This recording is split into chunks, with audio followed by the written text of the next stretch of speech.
Welcome to the Sins of Scientology, where we peel back the layers of secrecy surrounding one of the world's most enigmatic organizations.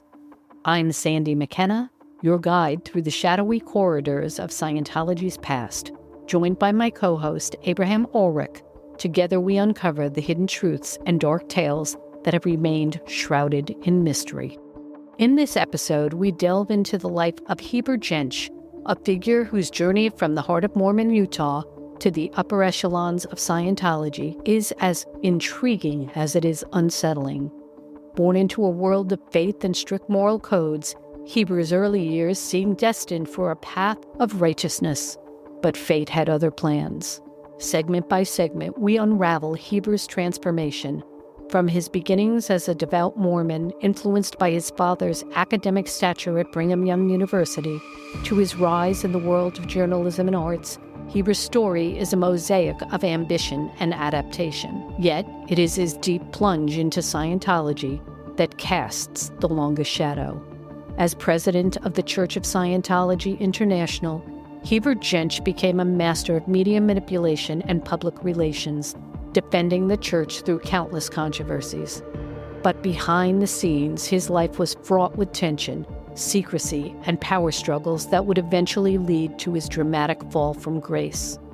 Heber's personal life, marked with marriages to influential Scientologists and the tragic tale of his son Alexander, add layers of complexity and sorrow to his story. And then there was the hole, the infamous prison where Heber was reportedly confined, a place shrouded in allegations of abuse and coercion, a place that serves as a stark symbol of Scientology's darker side. Join us as we navigate through Heber Jentzsch's serpentine journey, a tale of faith, power, and betrayal. This is not just the story about a man, it is a story about the lengths to which an organization will go to protect its secrets and the human cost of those secrets. Stay with us as we lift the veil on the story of Heber Jentzsch right here on the Sins of Scientology.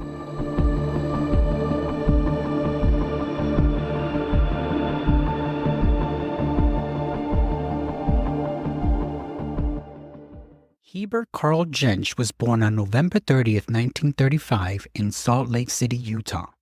His upbringing was significantly shaped by the religious and culture environment of the Church of Jesus Christ of Latter-day Saints, the LDS Church, commonly known as the Mormon Church.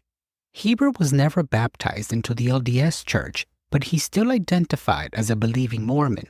Heber's father, Carl F. Jentzsch, was an esteemed professor of arts and aesthetics at Brigham Young University, BYU, a major institution affiliated with the LDS Church in Provo, Utah. His connection to BYU and the LDS Church profoundly influenced Heber's early years, immersing him in a community deeply rooted in Mormon values and teachings. Growing up in a devoted Mormon family, Heber was instilled with the principles and doctrines of the LDS Church from a young age. The Mormon Church emphasizes family, community service, and adherence to strict moral code, which would have been integral to Heber's childhood. Regular attendance at church services, participation in church-related activities, and the influence of Mormon teachings on a daily life were likely constant during his formative years. Heber's educational journey began in this religiously enriched environment. He attended local school in Salt Lake City, where his upbringing in a Mormon family would have been both a commonality and a cornerstone of his social and educational experiences. Heber attended Weber College in Ogden, Utah, and the University of Utah. In 1959, he earned a degree in communications and Eastern religion. His father's academic position may have also provided Heber with early exposure to the arts, aesthetics, and the value of higher education. Given his father's role at BYU, Heber may have had access to a wealth of cultural and intellectual resources. This exposure could have sparked an early interest in communication, arts, and public speaking, skills he later utilized extensively in his career with Scientology. Salt Lake City, as the headquarters of the LDS Church, offered a unique cultural landscape. Heber's upbringing in this city would have included participation in traditional Mormon practices, such as attending the semi-annual General Conference, engaging in community service projects, and possibly preparing for a mission, a common rite of passage for young Mormon men. The solid religious and moral framework provided by his Mormon upbringing likely influenced Heber's later decision and career path. While he eventually diverged significantly from the LDS Church by joining Scientology, the communication skills, discipline, and the values instilled in him during his early years remained evident throughout his life. Heber's transition from a traditional Mormon upbringing to a prominent figure in Scientology is a testament to the complex interplay of his early experiences and the diverse paths his life would take. The foundations laid during his formative years in Salt Lake City undoubtedly shaped his worldview, approach to leadership, and the challenging and often controversial landscape of his later career. Before becoming involved in Scientology, Heber Jentzsch worked in the arts and media, where he developed skills that would prove to be invaluable in his role within the Church of Scientology. Heber pursued higher education at the University of Utah, majoring in communications. This academic background gave him a solid foundation in various aspects of media, including journalism, public relations, and broadcasting. The University of Utah's communications program is known for offering a comprehensive curriculum covering theatrical and practical elements of media and communication, equipping students with the skills necessary for a variety of careers. After completing his studies, Jentzsch put his education to the test, honing his writing, reporting, and investigative skills. Heber had a keen eye for detail, an ability to communicate effectively, and a dedication to uncovering what he saw as the truth, attributes that Jentzsch would later carry into his role as spokesperson for Scientology. Heber dipped his toe into the entertainment industry, perhaps with aspirations of becoming an actor. During the 1960s, Heber had bit acting parts in a few notable television shows. He had a fleeting appearance as a German lieutenant back in 1965 in Episode 1 of the TV series Combat, a war drama set during World War II. He must have been convincing because 2 years later in 1967, he was once again cast as a German SS lieutenant in Episode 1 of the series Garrison's Guerrillas, a group of convicts turned commandos during World War II. Additionally, he played Chet Nichols in the King of Empty Cups episode of The Mod Squad, which aired on January 20th, 1970. The Mod Squad was a counterculture police drama about 3 young undercover cops. His studies at the University of Utah and his bit acting roles in notable TV shows laid the foundation for his later involvement in Scientology, where he would become a prominent figure. Combining his education and experience in journalism, public relations, and the arts gave Heber a unique skill set. He developed strong communication skills, deep understanding of media dynamics, and the ability to manage public perception, all of which were crucial in his later work in Scientology.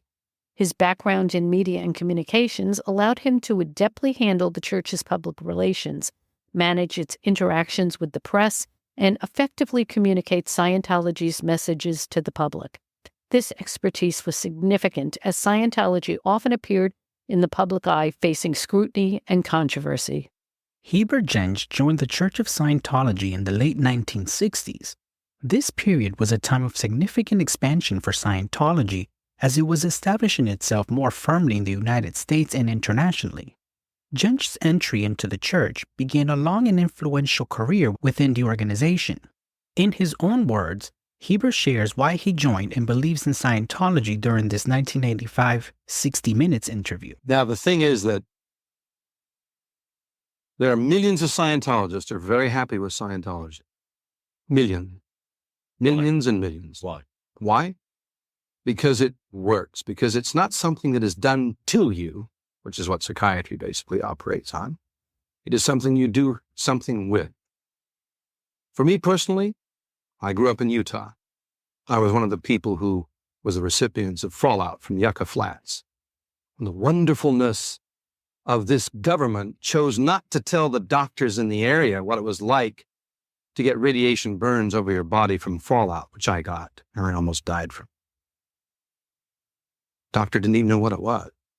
Had cortisone not been a brand new drug at the time, I would have died 24 hours later. And for years and years, I carried within me the aching bones and the sensation of enormous fatigue from that particular experience. It was Hubbard's technology which alleviated that for the first time in my life. So I'm not a person who's going to be attacking L. Ron Hubbard. And you will find there are others like me for different reasons. Million? I would say millions, yes. How many million? Upon joining Scientology, Jentzsch quickly rose through the ranks. His journalism and public relations background made him a valuable asset to the church, often embroiled in public controversies and legal battles. He started taking on roles that involved managing the church's image and communicating its message to the public. One of Jentzsch's early roles was within the Guardian's Office, the church's intelligence and public relations arm. The Guardian's Office handled legal affairs, public relations, and other external activities to protect and promote Scientology. This experience allowed Jentzsch to deeply understand the church's strategy for dealing with external scrutiny and criticism. In 1983, Heber Jentzsch was appointed president of the Church of Scientology International, CSI. CSI serves as the central organization that oversees the activities of Scientology churches around the world. As president, Jentzsch became the official spokesperson for the church, a role that required him to represent Scientology in various public and legal forums. Here is another clip from the 1985 60 Minutes interview, where we hear Jentzsch in his role as a spokesperson for the church. Adverse to his existence and what he's doing. But Mr. Hubbard, unequivocally, has impacted this civilization, in my estimation, more greatly than anyone I've ever met. Why has he not met you him? Why is he a recluse? A recluse? No, I think he's a man, as they decided in the Riverside court, that he has a right to privacy. It's America. This is not Russia. And he has a right to privacy. This man is concerned with research on the areas of the human spirit. He's done it his whole life. It's been his life's work to assist people. And he's chosen to take a little sabbatical and do that, and to continue writing. You know that he has bestsellers on the bestseller lists last year, all over the country, all over the world. When is it very well public? When did he last appear in public?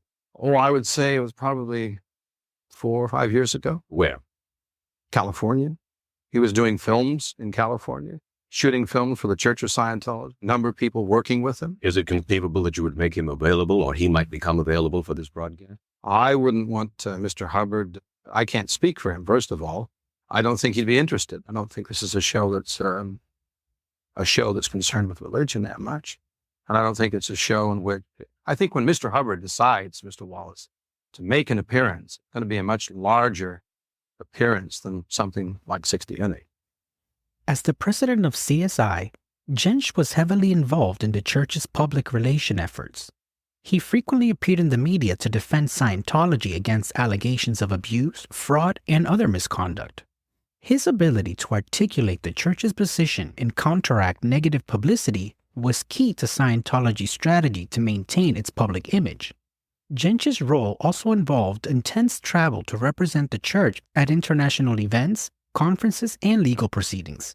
He played a significant part in Scientology's efforts to gain recognition as a religion in various countries, which often involve complex legal and political negotiations.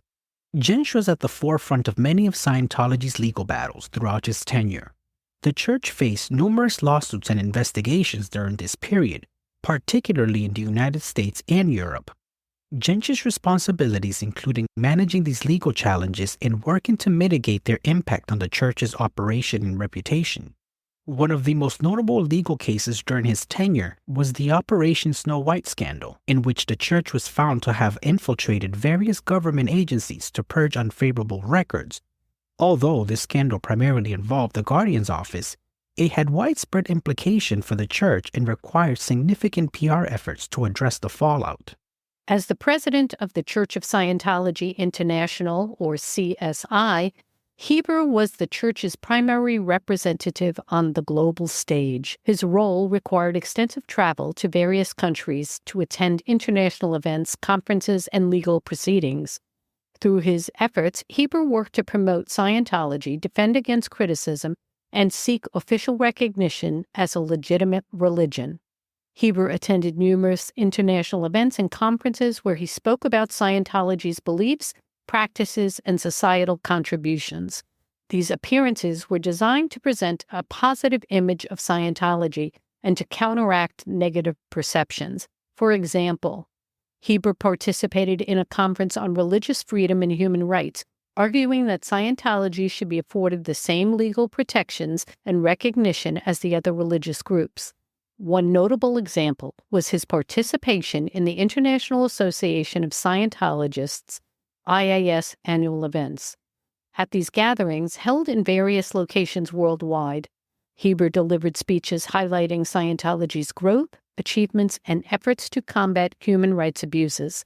These events were attended by Scientologists from numerous countries and were a platform for reinforcing the Church's global unity and mission. Heber played a pivotal role in Scientology's legal battles in multiple countries. These efforts often involved complex legal and political negotiations aimed at securing recognition for Scientology as a bona fide religion. Here are some detailed examples of his involvement. In Germany, Scientology faced significant opposition, with authorities viewing it as a commercial enterprise rather than a religion. Heber actively advocated for the Church's recognition and countering claims of its anti-democratic activities. He engaged with German officials, participated in public debates, and provided testimony in legal proceedings. Despite these efforts, Germany continues to scrutinize Scientology, reflecting the challenges Heber faced in altering entrenched perceptions. France was another battleground where Scientology sought recognition as a religion. The French government classified Scientology as a sect, subjecting it to financial and legal scrutiny. Heber worked to challenge this classification, representing Scientology in court cases and engaging in public relations campaigns to shift public opinion. His advocacy included highlighting Scientology's charitable activities and contributions to social causes. Heber's efforts were more successful in Spain. After a prolonged legal battle, the National Court of Spain recognized Scientology as a religion in 2007. Heber's role included overseeing the legal strategy, engaging with Spanish legal experts, and presenting arguments emphasizing Scientology's religious nature and alignment with the principles of religious freedom enshrined in Spanish law. The UK also posed challenges, with Scientology initially being denied recognition as a religion. Heber's involvement included lobbying efforts, legal challenges, and public relations campaigns. His work contributed to the landmark decision in 2013 when the UK Supreme Court ruled that Scientology's chapel in London could be registered as a place of worship, thus granting the Church the recognition it had long sought. In addition to legal battles, Heber was involved in political negotiations with government officials and policymakers. His approach often involved framing Scientology within the broader context of religious freedom and human rights. By aligning Scientology's cause with these universally accepted principles, Heber aimed to garner support from international organizations and human rights advocates. For instance, he engaged with the United Nations Human Rights Council and other international bodies to present Scientology's case as one of religious persecution. The strategy was intended to apply pressure on governments that were hostile to Scientology and build alliances with other religious and human rights groups. Heber Jentzsch's extensive travel and representation efforts significantly impacted Scientology's global standing.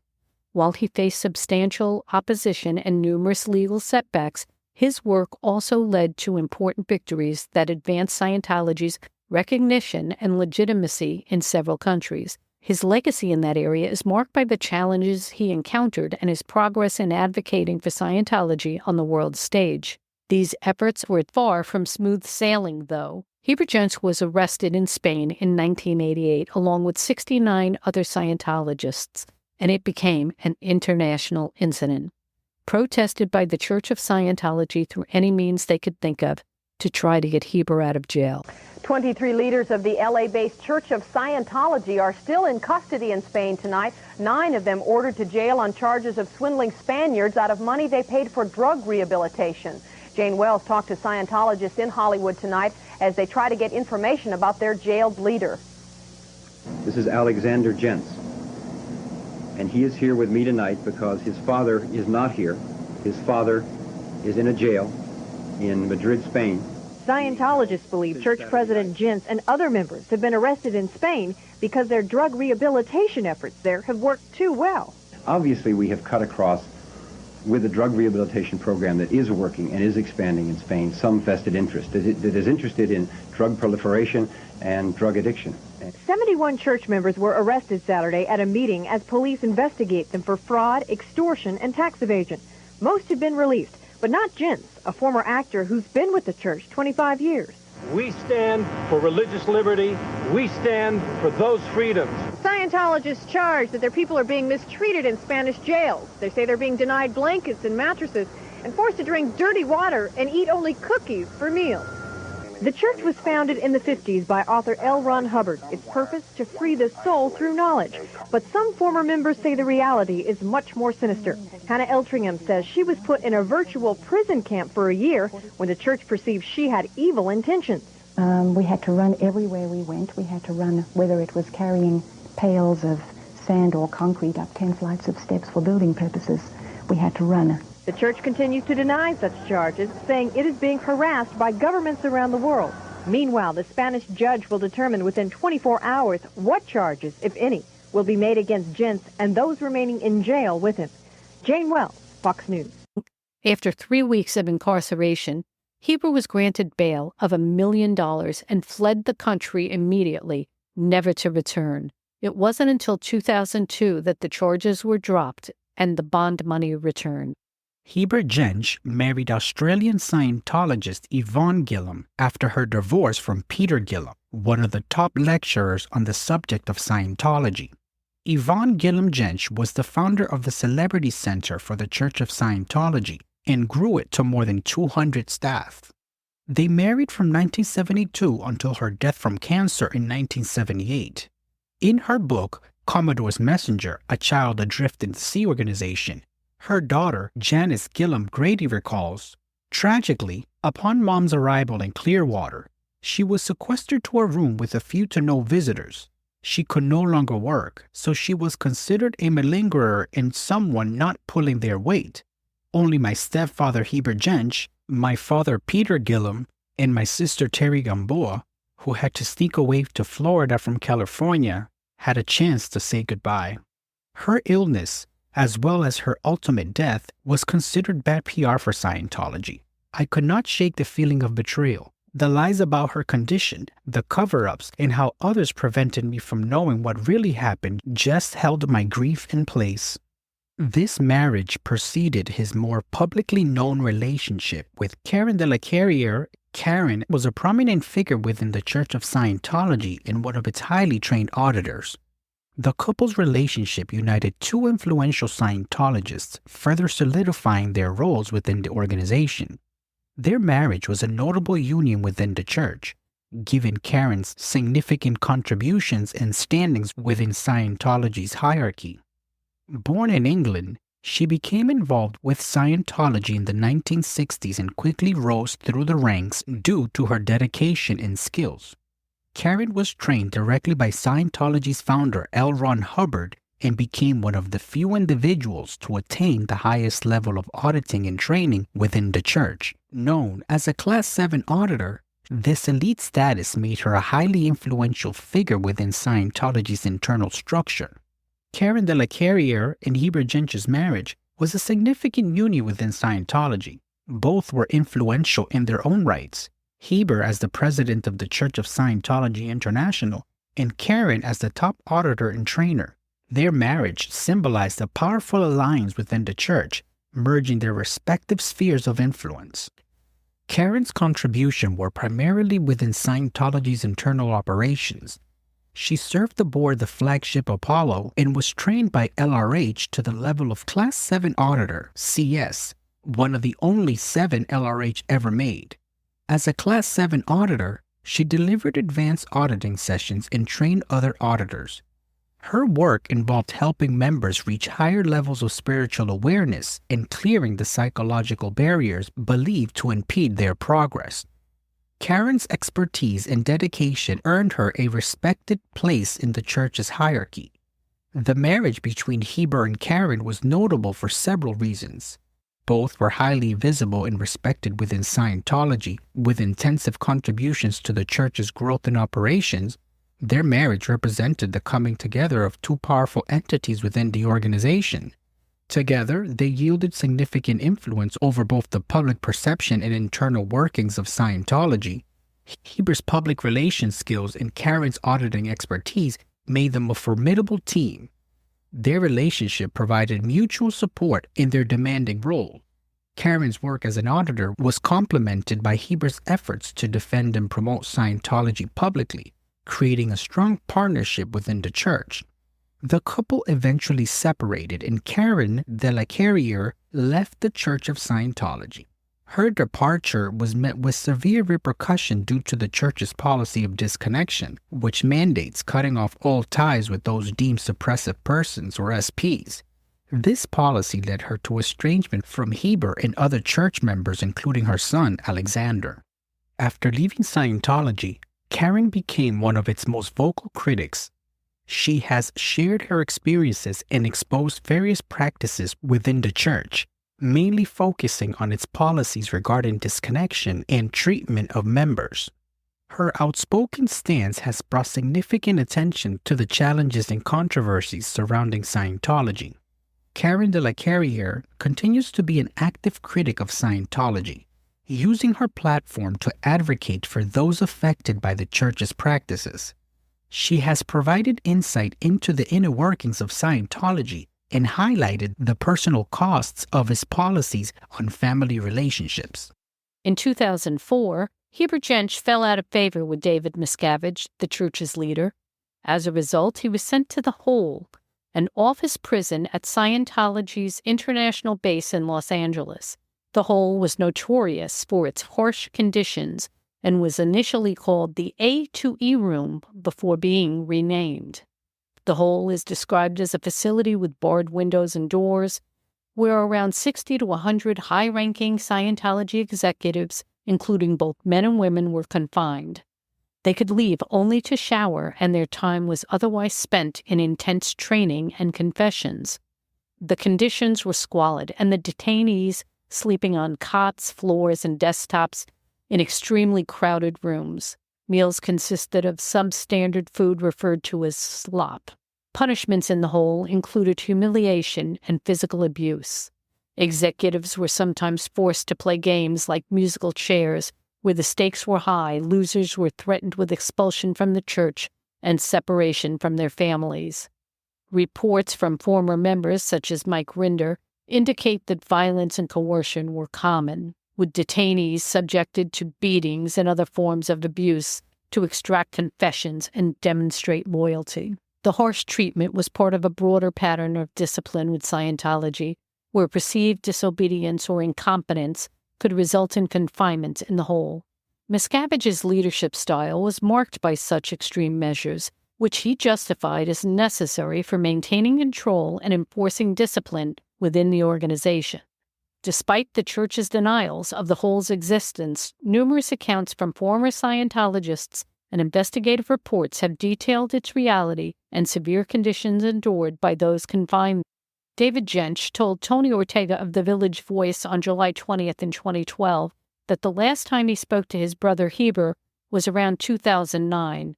At that time, he urged his brother to break out of Scientology's international base near Hemet, California. Heber said, "I don't think I can ever get out of here." His brother told him, "You have to try." And the last thing he said to him was, "I'll never get out of here alive." Since that time, workers at the base have refused his calls.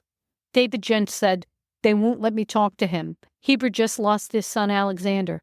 I called and told them, I'd like to talk to my brother about this. They told me, you can't come? We don't want you here." David Jentzsch told them he'd go down there and they'd have to let him see Heber. But they said, "Heber is not going to be able to talk to you, so it's best you just don't come." David didn't know that his brother had been let out of the base for a rare trip to Los Angeles to attend his son's memorial. Heber has rarely been cited in public since 2004. In 2006, Miscavige did let Heber out of the Hole for one final stage appearance at the Maiden Voyage event. According to Tiziano Lugli, an Italian musician and former Scientologist, He saw Heber Jentzsch at Isaac Hayes' funeral in 2008. Heber hasn't attended any Scientology events, he hasn't answered any communication, and he is unavailable to the media.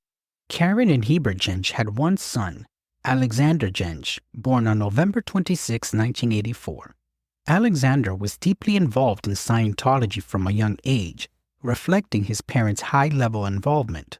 He participated in various Scientology programs and was raised within the church's doctrines and practices. Alexander's upbringing was heavily influenced by Scientology, and he spent most of his early life in Scientology environment, including the Sea Organization, a dedicated group of the church's most committed members. As a child, Alexander Jentzsch was raised as Scientology royalty. When Alex was around 11 or 12 years old, he was recruited to join the Sea Organization. Sea Org members live and work communally, often under strict conditions and with significant demands of their time and loyalty to the church.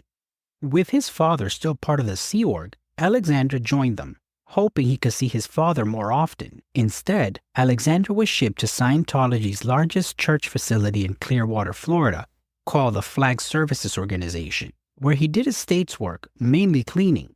His parents remained in California. Alexander Jentzsch only saw his father 11 times in 15 years, a fact repeated countless times by children of Sea Org parents. He used to call himself the boy without a dad. Let's examine this clip from a news reporter talking to Karen de la Carriere about Alexander. Only saw Heber 11 times in the last 15 years of his life. We're talking about your husband at the time? Yes. Okay. And he wanted to join the Sea Org so that they promised him. The recruiter said, don't you want to see your father? He's Sea Org, you'll be Sea Org. It was all a scam. So Alexander joined at 8 years old. And I have only myself to blame. I went through horror and torture in the Sea Org. I should have known better, but I was messed up, Alec. I really was, Allison.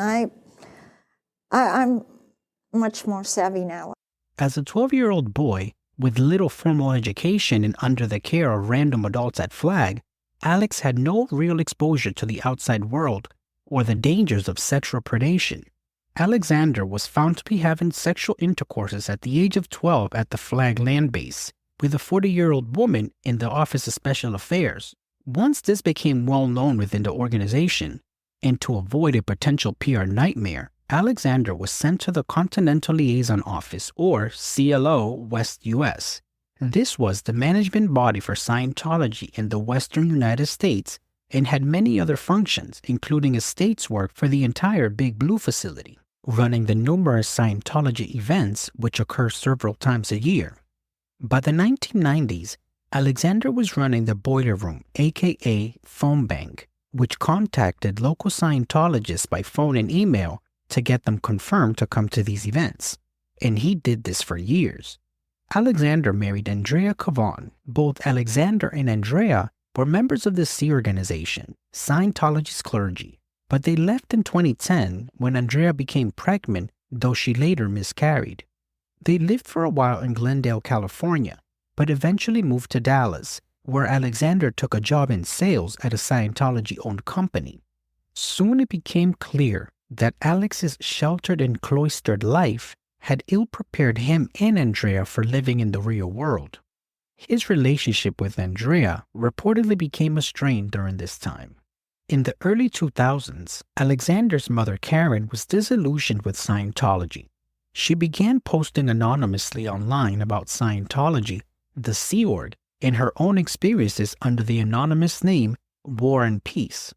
In 2010, she was declared a suppressive person. Alexander was forced to disconnect with his mother when she left Scientology.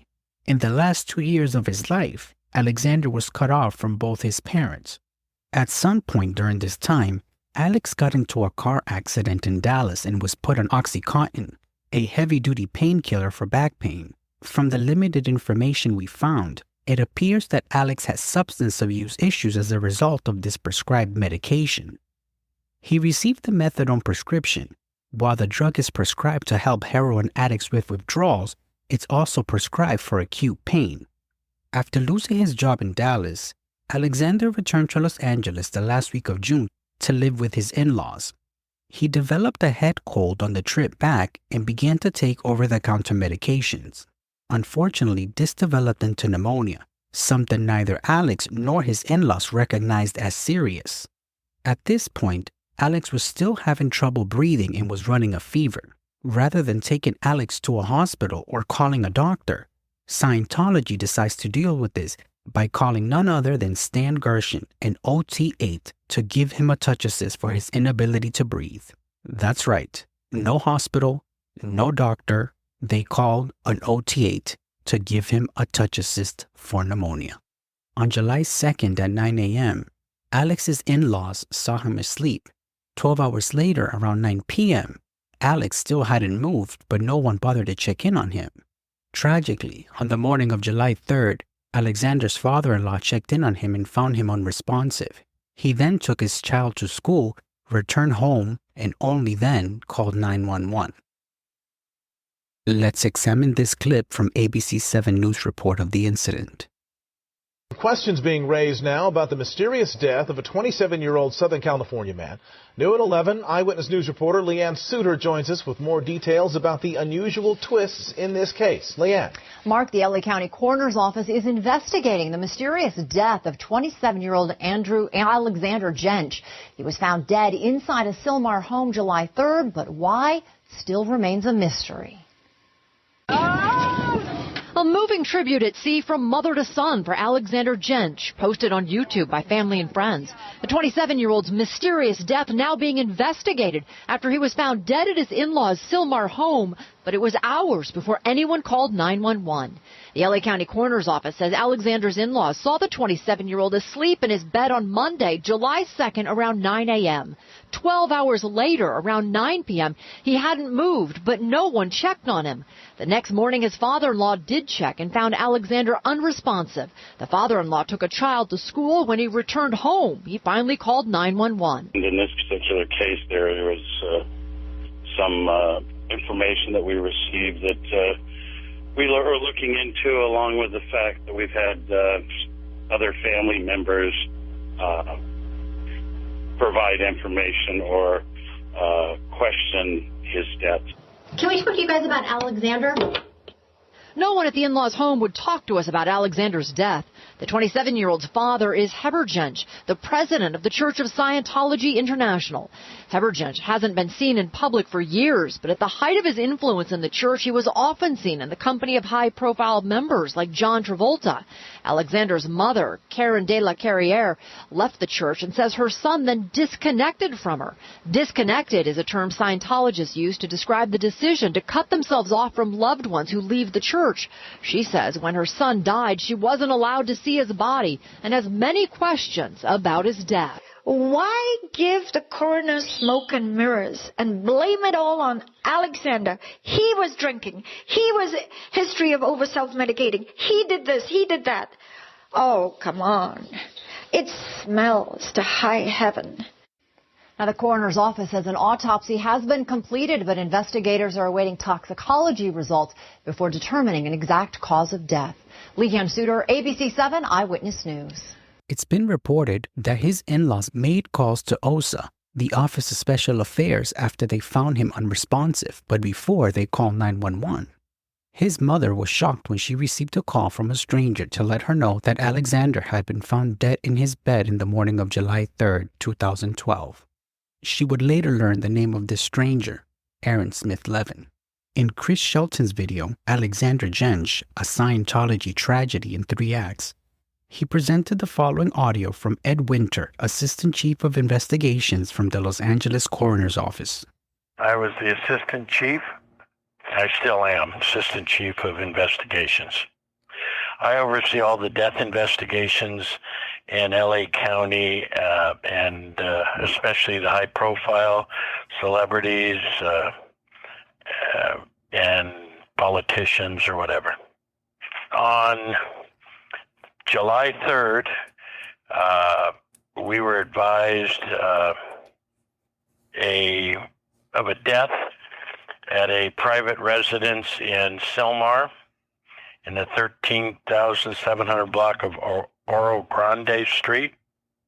A according to the law enforcement who reported it, is that the decedent was last known to be alive by his in-laws when they left the residence for the day.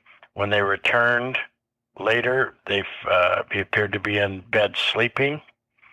That was on the 2nd. And on July 3rd, about 7:30, the decedent was found unresponsive in his bed by his father-in-law during a welfare check.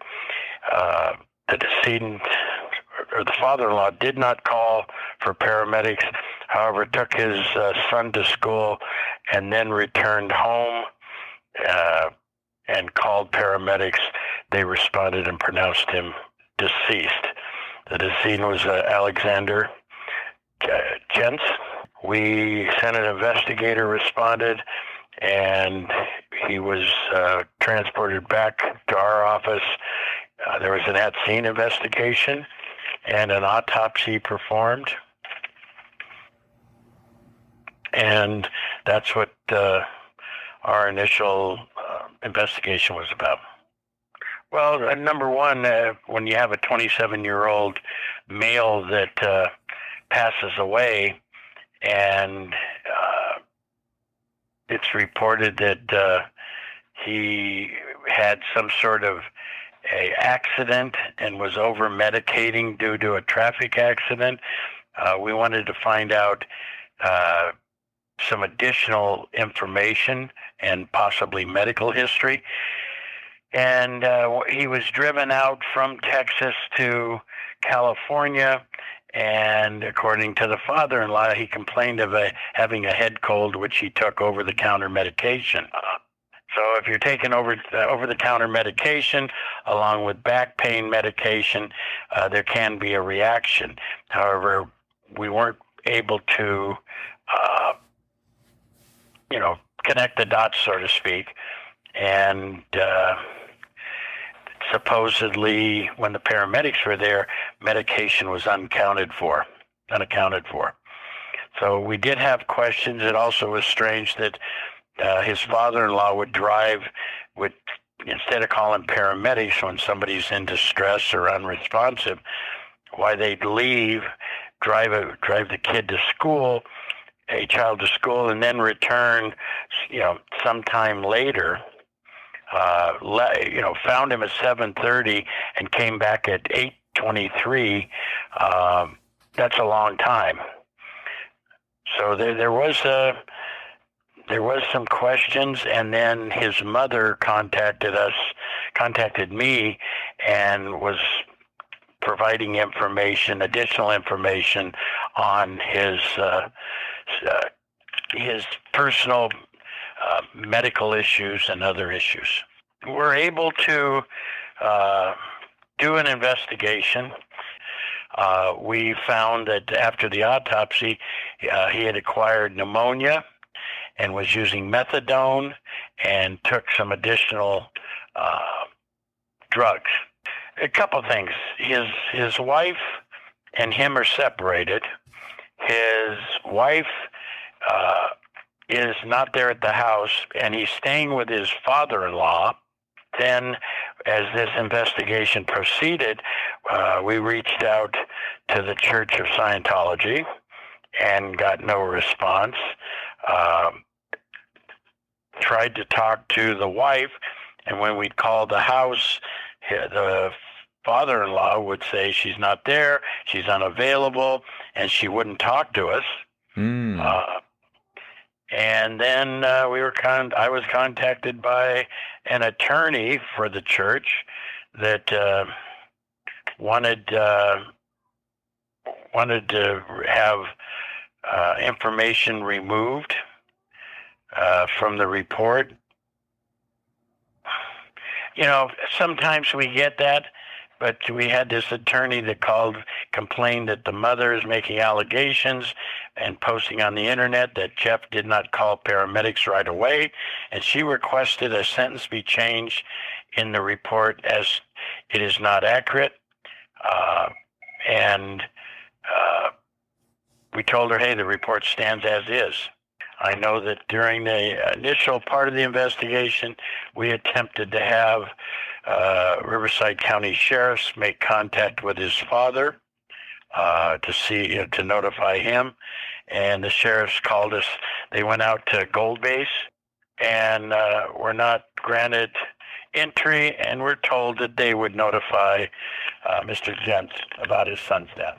The toxicology report states that Alex had a mixture of medications in his system at the time of his death.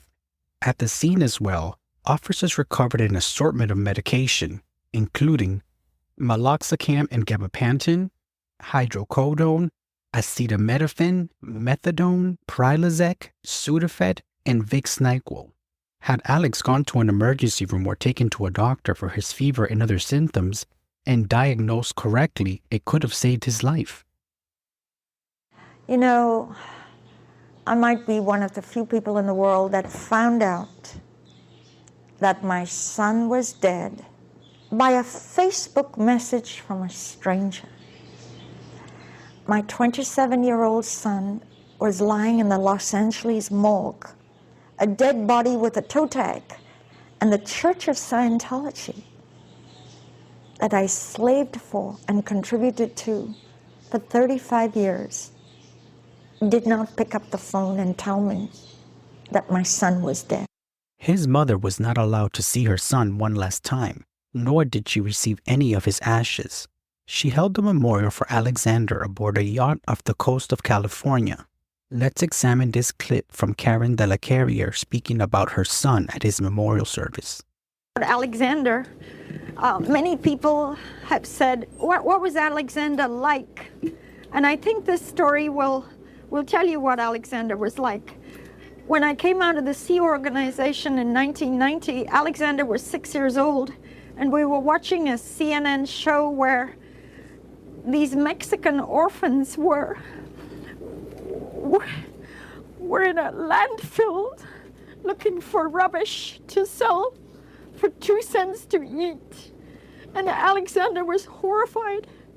He was only 6 years old, but he forced me to drive him to Tijuana, south of San Diego, 2.5 hours there and back, to give the Mexican children his old toys and money and clothes. And we had a glorious day. We went to 2 Tijuana orphanages, and we gave from our hearts money and toys. And Alexander hugged these orphans. And I thought to myself, he's only 6 years old, and he cares for third world country orphans. And I realized Alexander had a big heart. His father, old and frail at the time of Alexander's death, was living at Scientology's Gold Base in Hemet, California. During the initial part of the investigation, Edward Winter at the LA Coroner's Office said they attempted to have the Riverside Sheriff's Office make contact with Heber to notify him of Alexander's passing. The sheriffs went out to Gold Base and were not granted entry. They were told that they would notify Mr. Jentzsch of his son's death. Thank you for joining us on this deep dive into the life of Heber Jentzsch, a man whose journey from devout Mormon to a central figure in Scientology reveals the complex and often dark intersections of faith, power, and control. From his early years shaped by the teachings of the LDS Church, to his ascent in the world of journalism and acting, and ultimately to his controversial tenure as the president of the Church of Scientology International, Heber's story is one of ambition and adaptability. Yet it is also a tale marked by personal tragedy and power struggles and a dramatic fall from grace. We've explored the significant chapters of his life, from the pivotal role in Scientology's public relations efforts to the harsh realities of his confinement in the hole. We delved into the heartbreaking story of his son Alexander, whose life and untimely death cast a haunting shadow over Heber's legacy. Heber Jentzsch's life is a testament to the powerful and often perilous journey within Scientology's ranks. It serves as a stark reminder of the human cost associated with the pursuit of power and control within secretive organizations. As we close on this episode, we reflect on the intricate web of Heber's life, a story that continues to resonate within the annals of Scientology's history. The complexities and controversies surrounding his story are emblematic of the broader issues that we continue to explore in this series. Next time on The Sins of Scientology, we delve into the tragic and deeply unsettling case of Lisa McPherson, a dedicated Scientologist whose untimely death raised alarming questions about the Church's practices and internal policies. Join us as we explore and uncover the haunting story of Lisa McPherson, from her journey within Scientology to the mysterious circumstances leading toward her death and the ensuing legal battles that exposed the controversial methods of this organization. A story that still today continues to echo in the halls of Scientology and beyond. Don't miss this gripping and heartbreaking story.